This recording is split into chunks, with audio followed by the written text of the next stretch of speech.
ಇಲ್ಲಿವರೆಗೂ ಈ ಜರ್ನಿ ಇದೆಯಲ್ಲ ಎಲ್ಲನೂ ನೋಡ್ಬಿಟ್ವಿ ನಾವು. ಇವತ್ತು ಈ ಫೀಲಿಂಗು ಅದು ಹೇಳ್ಕೊಳಕ್ಕೆ ಇಲ್ಲ ನನಗೆ, ಅಷ್ಟು ಅದ್ಭುತವಾಗಿ ಆಗಿದೆ ಎಲ್ಲನೂ. ಎಲ್ಲ ಒಂದು ಹಂತವಾಗಿ ಎಲ್ಲನೂ ಆಗ್ತಾ ಹೋಯ್ತು ಅಂತ ಹೇಳೋಕ್ಕೆ ಇಷ್ಟಪಡ್ತೀನಿ. ಅದಾಗದೇ ಆಗ್ತಾ ಹೋಯ್ತು ಅಂತ. ಯಾರೋ ಕೈ ಹಿಡಿದು ನಡೆಸ್ತಾ ಇದ್ದಾರೆ, ಮುಂದೆ ಹೋಗ್ತಾ ಇದೆ, ಒಂದು ಎನರ್ಜಿ ನಮ್ಮನ್ನು ಕಾಪಾಡ್ತಾ ಇದೆ ಅಂದ್ಕೊಂಡೆ ನಾನು ಇದುವರೆಗೂ ನಂಬಿದ್ದು. ಅದು ಹಲವಾರು ರೂಪದಲ್ಲಿ ಬಂತು. ಇನ್ವೆಸ್ಟರ್ ಆಗಿರ್ಬೋದು, ಒಂದು ಹಂತದಲ್ಲಿ ಸಿನಿಮಾ ಅರ್ಧಕ್ಕೆ ನಿಂತಾಗ ಇವರೆಲ್ಲ ಹೇಳಿದಾಗೆ ಮುಗಿದೋಯ್ತು ಅಂತ ಎಲ್ಲರೂ ಅಂದ್ಕೊಂಡಿದ್ರು. ಆದರೆ ಒಬ್ಬರು ಬಂದು ಅದಕ್ಕೆ ಜೊತೆಗೆ ನಿಂತ್ಕೊಂಡು, ಅದು ನನ್ನ ಸ್ನೇಹಿತನೇ, ಅವನು ಇನ್ನೊಬ್ಬನ ಕರ್ಕೊಂಬಂದು ಇದು ಮುಂದುವರಿಯುತ್ತೆ ನಾನು ಇದ್ದೀನಿ ಅಂತ ಹೇಳಿ ಜೊತೆಗೆ ನಿಂತ್ಕೊಂಡು ಅದಕ್ಕೆ ಮುಂದೆ ಒರೆಸೋ ಥರ ಒಂದು ಎನರ್ಜಿ ಕೊಟ್ಟರು. ಆ ಎನರ್ಜಿಯಿಂದ ಇಷ್ಟೆಲ್ಲ ಆಗಿದೆ. ಮತ್ತು ಇನ್ನೊಂದು ಹೆಚ್ಚಿಂದು ಏನಂತಂದರೆ, ಇದು ಈ ಸಂಗೀತ ಹಾಡಿನ ಬಿಡುಗಡೆ ಆಗಿರೋದ್ರಿಂದ ಪೂರ್ಣಚಂದ್ರ ಚೇತಸ್ವಿ ಅವರು ಹೇಳ್ತಾಯಿದ್ರು 9 ಸಾಂಗ್ ಇದೆ ಅಂತ. ಫಸ್ಟ್ ಅಂದ್ಕೊಂಡಿದ್ದು 3 ಸಾಂಗ್ ಅಂತ. ಆಮೇಲೆ ಸಿನಿಮಾ ನೋಡಿ ಸರ್ ಇಲ್ಲಿಗೊಂದು ಸಿಚುವೇಶನ್ಗೆ ಸಾಂಗ್ ಬೇಕು, ಇಲ್ಲಿಗೊಂದು ಬೇಕು ಅಂತ 6 ಆಯಿತು. ಆಮೇಲೆ 9 ಆಯಿತು. ಇದೇನು ಇದು ಒಂದೊಂದು ಸಿಚುವೇಶನ್ಗೂ ಸಾಂಗ್ ಇದು ಮಾಡ್ತಾ ಇದ್ದೀರಾ ಅಂತ ಹೇಳಿದಾಗ, ಇಲ್ಲ ಸರ್ ಕೇಳ್ತಾ ಇದೆ ಇದು ಅಂಥೇಳಿ ಅವರೇ ಇಂಟ್ರೆಸ್ಟ್ ತೊಗೊಂಡು ಅದ್ಭುತವಾಗಿ 9 ಸಾಂಗ್ಗಳನ್ನು ಸೂಪರಾಗಿ ಮಾಡಿಕೊಟ್ಟಿದ್ದಾರೆ. ಇವಾಗ ಒಂದು ಸಾಂಗ್ ಕೇಳಿದ್ದೀರಾ ನೀವು, ಅದೆಷ್ಟು ಅದ್ಭುತವಾಗಿದೆ ಅಂತ ನಿಮಗೆ ಆ ರೆಸ್ಪಾನ್ಸಿಂದಲೇ ನಮ್ಗೆ ಗೊತ್ತಾಯಿತು. ಮತ್ತು ಇನ್ನೊಂದು ಏನಂತಂದರೆ, ಇದರಲ್ಲಿ ಇನ್ನೊಂದು ಲಾಸ್ಟಲ್ಲಿ 9ನೇ ಸಾಂಗು ಸರ್ ಒಂದು ರ್ಯಾಪ್ ಸಾಂಗ್ ಇದೆ ಸರ್. ಅಶೋಕಂಗೂ ರ್ಯಾಪ್ ಸಾಂಗು ಏನು ರೀ ಸಂಬಂಧ, ಎಲ್ಲಿಗೆ ಹಾಕ್ತೀವಿ? ಇಲ್ಲ ಸರ್ ಅದನ್ನು ಮಾಡಿದ್ದೀವಿ ಕೇಳಿ ಅಂತಂದರು. ಅದನ್ನು ಕೇಳಿದಾಗ ಈ ಸಾಂಗ್ ಇರಲೇಬೇಕು ಅನ್ನಿಸ್ತು. ಸೊ ಈ ಥರದ್ದು ಎನರ್ಜಿನಲ್ಲಿ ಅವರು ನನ್ನ ಹತ್ರ ಒಂದು ಮಾತು ಹೇಳಿದ್ದು, ಸರ್ ಇದಕ್ಕೆ ಅದೇ ದುಡ್ಡು ಕಾಸು ಎಲ್ಲ ನಾನು ಇಲ್ಲ ಸರ್ ಇದು ಪರವಾಗಿಲ್ಲ, ನಾನು ನೀವು ಏನೇನು ಯಾರ್ಯಾರು ಕೊಡಬೇಕೋ ಅಷ್ಟನ್ನು ಮಾತ್ರ ನಾನು ಹೇಳ್ತೀನಿ ಕೊಡಿ, ನಂದು ಆಮೇಲೆ ನೋಡ್ಕೊಳ್ಳೋಣ ಅನ್ನೋ ಹತ್ರ.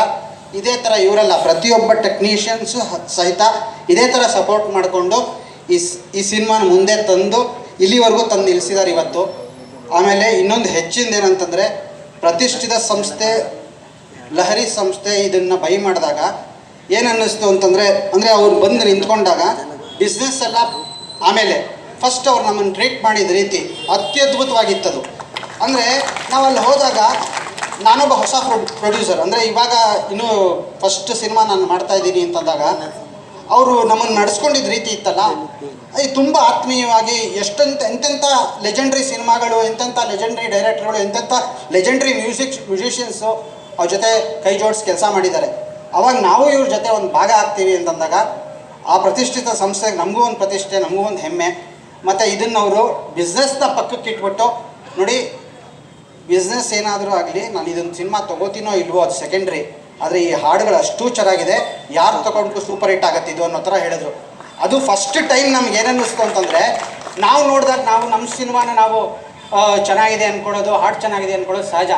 ಆದರೆ ಬೇರೆಯವರು ಫಸ್ಟ್ ಟೈಮ್ ನೋಡಿದಾಗ ಆ ರಿಯಾಕ್ಷನ್ ಇರುತ್ತಲ್ಲ, ದಟ್ ವಾಸ್ ಫ್ಯಾಂಟಾಸ್ಟಿಕ್. ಒಂಥರ ಅದ್ಭುತ ಎನರ್ಜಿ ಇದು. ಆ ಎನರ್ಜಿ ನಮಗೆ ಒಂದು ಧೈರ್ಯ ಕೊಡ್ತು. ಅಂದರೆ ಇನ್ನು ನಾವು ಏನೋ ಮಾಡಬಹುದು ಅನ್ನೋ ಥರ.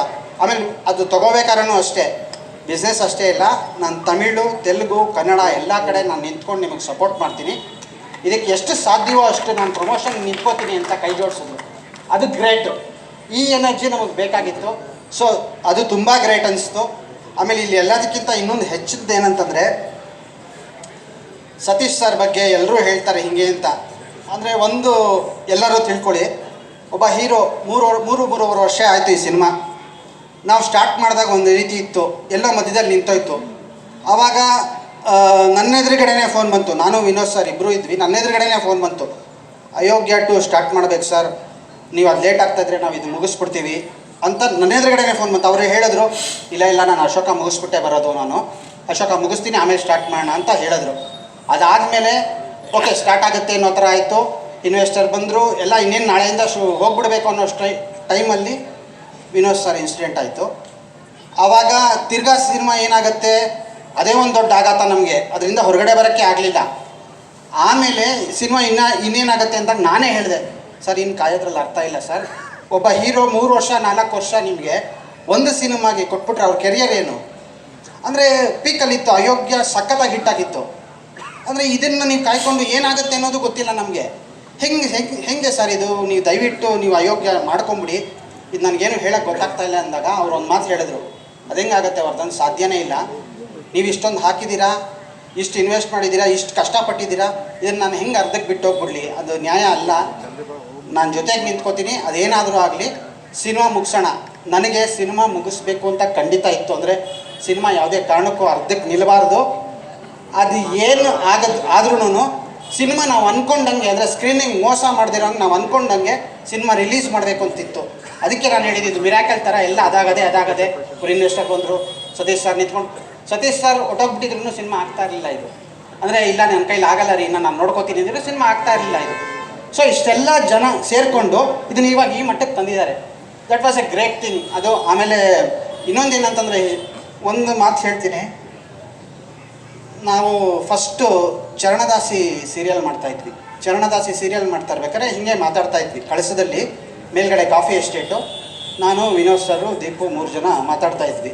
ಸುಮ್ಮನೆ ಹಿಂಗೆ ಮಾತಾಡ್ತಾ ಇರ್ಬೇಕಾದ್ರೆ ಏನಕ್ಕೆ ಈ ಫೀಲ್ಡಿಗೆ ಬಂದ್ವಿ ಹಾಗೆ ಹಿಂಗೆ ಅಂತ ಮಾತಾಡ್ತಾಯಿದ್ದೆ. ನಾನು ಸುಮ್ಮನೆ ಹಾಗೆ ಬಂದೆ ಸರ್, ಏನೋ ಮಾಡ್ಕೊಂಡಿದ್ದೆ, ಕೆಲಸ ಸಿಕ್ತು ಬಂದೆ, ಆಮೇಲೆ ಹಿಂಗೆ ಅದೇ ಪ್ರೊಡ್ಯೂಸರ್ ಆಗಬೇಕು. ಅದೆಲ್ಲ ಆದಮೇಲೆ ವಿನೋದ್ ಸರ್ ಹೇಳಿದ್ರು, ನಾನು ಮಣಿರತ್ನಂ ಸಿನಿಮಾ ರೋಜಾ ನೋಡಿದೆ, ಅಲ್ಲಿ ನಾನು ಡೈರೆಕ್ಟರ್ ಆಗಬೇಕು ಅನ್ನಿಸ್ತು. ಸೊ ಡೈರೆಕ್ಟರ್ ಆದೆ ನಾನು ಅಂತಂದರು. ನಾನು ಅವಾಗ ಏನೋ ಮಾತಾಡಲಿ, ಅವ್ರ ಮುಖ ನೋಡಿದೆ ಅಷ್ಟೇ. ಆಮೇಲೆ ಒಂದು 10 ವರ್ಷ 12 ವರ್ಷ ಗ್ಯಾಪ್, ಈ ಸ್ಕ್ರಿಪ್ಟ್ ಬಂತು. ದಯಾನಂದ್ ಅದ್ಭುತವಾಗಿ ಮಾಡಿದರು ಸ್ಕ್ರಿಪ್ಟು. ಅವ್ರಿಗೆ ಎಕ್ಸೈಟ್ ಆಗಿಬಿಟ್ಟಿದ್ರು ಇದು ಮಾಡಬೇಕು ಅಂತ.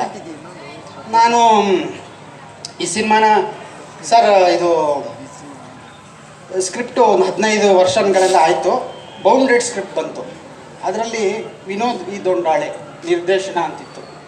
ಆ ನಿರ್ದೇಶನ ಅಂತ ನೋಡಿದಾಗ ವಿನೋದ್ ಸರ್ನ ಕರೆದೆ, ಕೊಟ್ಟೆ ಅದು. ಸರಿ ಇದು ನೋಡಿ ಅಂತಂದೆ. ಏನಿದು ಒಂದು ವೃದ್ಧಿ ಕ್ರಿಯೇಷನ್ ವರ್ಧನ್ ಅಲ್ಲಲ್ಲ ಇದು ನೋಡಿ ಅಂತಂದೆ. ವಿನೋದ್ ದೊಂಡಾಳೆ ನಿರ್ದೇಶನ. ಹಾಂ, ನೀವು ನನಗೊಂದು ಮಾತು ಹೇಳಿದ್ರಿ ಚರಣದಾಸಿ ಟೈಮಲ್ಲಿ, ಆವಾಗ ನೀವು ಡೈರೆಕ್ಟರ್ ಆಗಿರಲಿಲ್ಲ ಇನ್ನು, ಇವಾಗ ಇದು ನಿಮ್ಮ ಕನಸು, ಇದನ್ನು ನೀವು ತರಬೇಕು, ಇದನ್ನು ಸ್ಕ್ರೀನ್ ಮೇಲೆ ನೋಡಬೇಕು ಅದು ಅಂತಂದು. ಅವಾಗ ಹೌದಲ್ವಾ, ಅವಾಗ ಅವ್ರಿಗೆ ಹೌದು ನಾನು ಇವಾಗ, ಅಂದರೆ ಆ ಕನಸಿತ್ತು ಅವ್ರಿಗದು.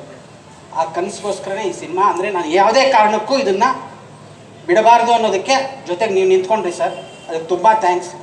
ಮತ್ತು ನಾನು ಹೇಳಿದ್ನಲ್ಲ, ಅದು ಕೆಲವೊಂದು ಹೆಸರುಗಳು ಹೇಳಬಾರ್ದು ಅಂತ ಕಂಪಲ್ಷನ್ ಇರೋದ್ರಿಂದ ಹೇಳೋಕ್ಕಾಗ್ತಾಯಿಲ್ಲ. ಅವರು ನಿಂತ್ಕೊಂಡಿದ್ದಾರೆ, ಅದರಿಂದ ಈ cinema. Thank you so much sir, thank you so much.